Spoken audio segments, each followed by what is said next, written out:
Deep in a private library in Tamil Nadu, a software engineer named Sundar Krishnan manages a high-speed 20-scanner operation. He is in a race to digitize hundreds of rare Tamil paperback novels from the 1970s and 80s, rare physical copies that are slowly dissolving into dust. These scans feed a massive modern ecosystem. In bustling online forums, readers track 6-volume epics and debate the specifics of ancient naval formations with the intensity of a modern fantasy fandom. To understand why a medieval dynasty generates this much digital heat, you have to look past a fiction. The source of the obsession is the Chola dynasty. The Cholas governed one of the longest ruling maritime empires in South Asian history. Their political borders vanished centuries ago, but their administrative and cultural systems provided the template for modern regional identity. We can explain this modern literary obsession by looking at the historical reality of their golden age. In 848 CE, the Cholas emerged from a historical dark period to consolidate fragmented territories into a unified state in southern India. The empire reached its zenith under 2 successive rulers, Rajaraja I and his son, Rajendra I. Their power relied on a total maritime and economic dominance over the Bay of Bengal.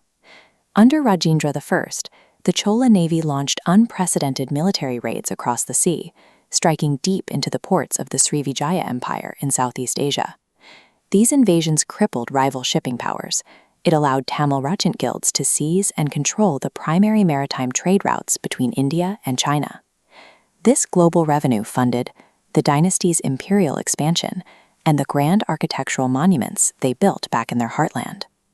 By the 11th century, the Cholas had constructed an economic engine that dictated the flow of trade across the eastern half of the world. When you look at the Brihadiswara temple in Tanjavur, you are seeing that maritime wealth translated into granite. Building on this scale required a highly structured society, a hierarchy of architects, farmers, and administrators that novelists today use to ground their epic dramas.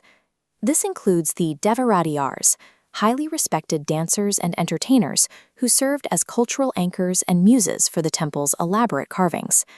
Beneath the art was a rigid military state, where elite warrior classes and an extensive network of spies managed the day-to-day security of the capital.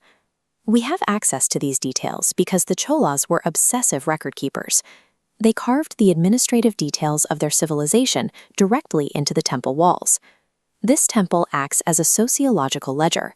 It preserved a world so vivid and detailed that it feels ready-made for historical fiction.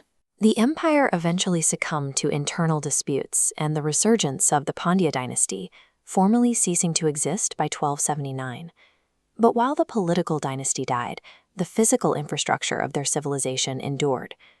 In the 20th century, authors like Kalki Krishnamurthy used these enduring monuments and their inscriptions to reconstruct the empire as serialized popular fiction.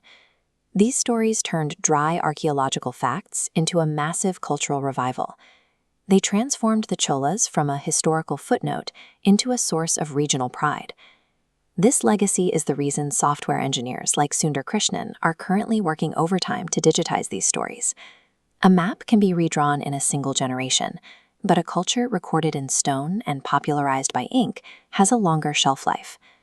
By leaving behind a record detailed enough for modern readers to inhabit, the Cholas achieved a persistence that no army could have secured.